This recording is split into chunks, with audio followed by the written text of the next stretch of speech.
What's happening, guys? And welcome back to the channel. And usually international breaks a bit of downtime, not much going on. But George, some big news yesterday that I think everybody in the world of football is delighted with, particularly Newcastle fans. Their long protracted takeover was finally pushed through by the Premier League. It was completed yesterday evening. The Saudi Arabian Public Investment Fund, bought the club out for just over £300 million. Headed up by Amanda Staveley and the Reuben brothers. The public fund will have 80% majority share, whilst the others will take the remaining 10%. Amazing scenes outside St James's Park yesterday. George, what are your first thoughts on this takeover going through? Well, as Chelsea fans, we know this process very well, don't we? And I'm really excited for Newcastle fans, I have to say. It's been a long time coming, and we've seen it happen in the past with other teams. Manchester City, we all remember their takeover and bringing in players like Robinho, and you go way back when, and it was a very exciting time. I've listened to a lot of comments and people talking about it on social media and on the radio and all the likes of it, and it probably is great for Newcastle. Premier League, it's probably good as well. It adds competition. It will. Simon Jordan made a really good point that it does inflate the prices of other teams trying to go for players. So, and let's not kid ourselves. It's Newcastle are a massive club, and they deserve the backing. And I think if you were going to invest in a side, they would be one that you would look at in terms of their, the fan base, and as you alluded to just off air, that kind of one team community. But it's going to take a while. We've got such attraction for players that want to play in London and Manchester.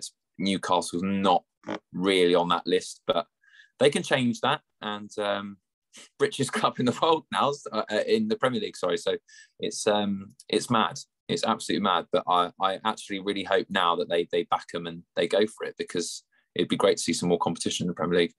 I mean, how important is it that kind of expectations are grounded? Because rightfully so, everyone's really excited, thinking unbelievable players, top managers are going to come into the club, and it's going to transform it, almost instantly.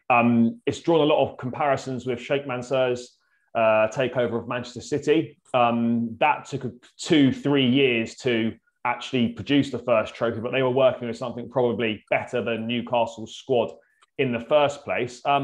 Amanda Staveley saying in interviews yesterday that the aim would be to win the Premier League kind of in the next 5 to 10 years. How realistic do you think this is for Newcastle?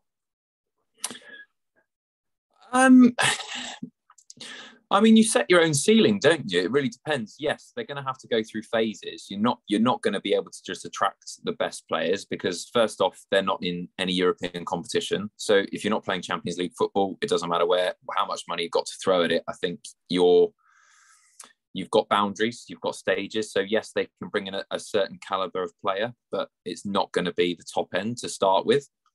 You've also got the issue with the managers. Do they stick with him for a little bit? It reminds me a little bit of Chelsea with Claudio Ranieri, giving him the difference, the year with Roman Abramovich's first year.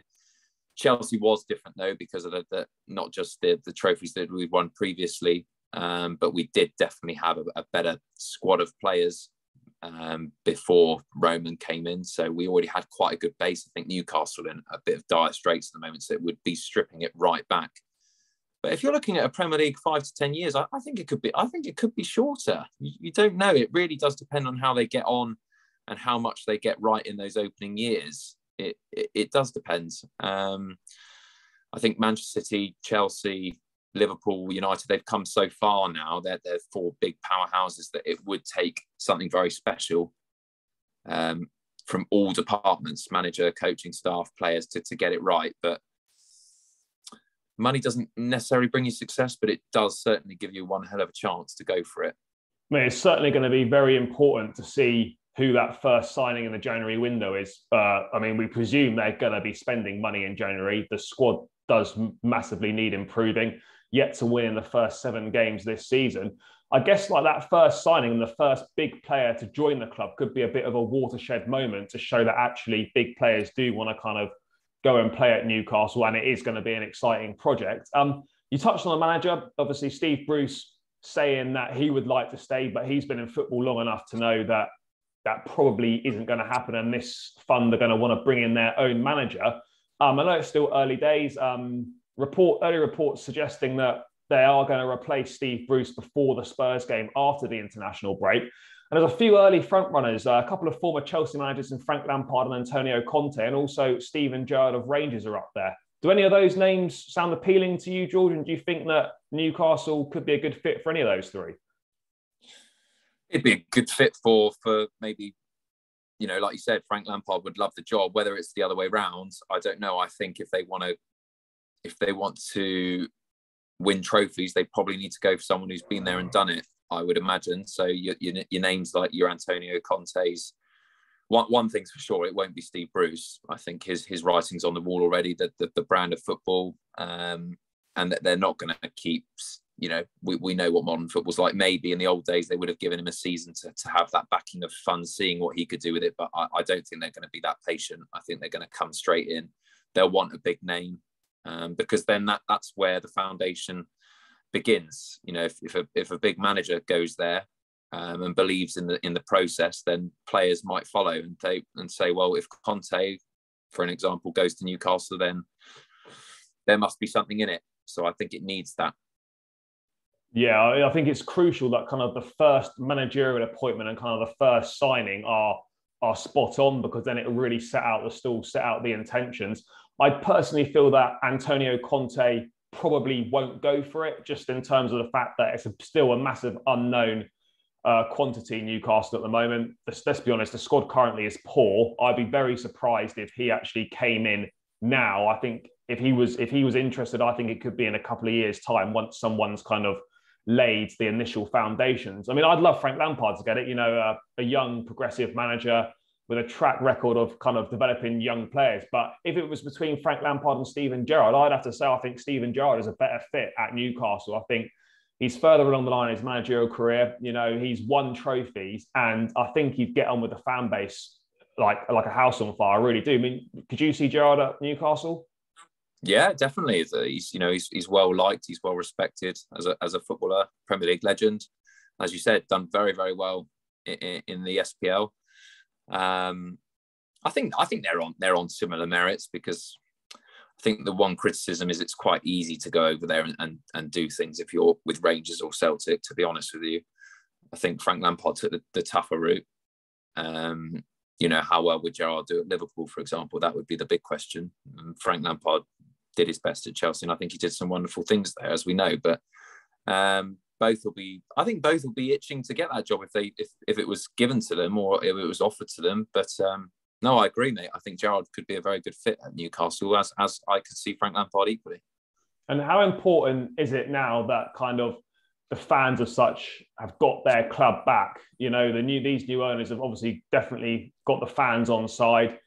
St James's Park's rocking every week anyway. It's going to be rocking even more now that kind of the club's back, because after years of lack of investment and etc., it's finally got that feel-good factor around it. Do you think Newcastle now could be a bit of a different proposition for the remainder of this season? Well, there'll be an absolute buzz. I mean, you saw the scenes outside the stadium when the news was announced, the banners and them celebrating like they had won a trophy. I don't think they've won a domestic honour since the mid-50s. Yeah, 55 FA Cup. Yeah, so it's been a long time coming, hasn't it? And did some great stuff under Sir Bobby Robson when, you know, they were itching around that top four, when Shearer was there. And since then, really, it's just gone south. And like you said, mate, I mean, I don't know much about Newcastle in terms of the community. I've never been there myself, but I know it's a very family, you know, based club.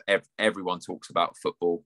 Up there, it's all about football. It's a one club show, and they're just so passionate about it. They work their socks off. There's nothing else to talk about but football there, and they've been desperate for something like this, and they are a massive club, and I think they fully deserve it. And you know, from a non-Newcastle fan bias, I'm happy for them. I'm excited for them, and well, let's see what happens. Yeah, mate, I'd say I'm delighted. And for those people that are kind of like having a go at Newcastle fans, don't take it out on them. It's the Premier League that give the takeover the all clear. So you've got a problem with it, then that those views should be directed at the Premier League and not the fan base. But it's certainly an exciting time for Newcastle United fans, particularly. I mean, I can't wait to see kind of what players go in, what manager goes in. And for sure, the Premier League is definitely a better place with a stronger Newcastle United. So we'll have to wait and see how this one unfolds. But all eyes will be on that situation. As always, guys, make sure you smash a like on the video, subscribe to the channel,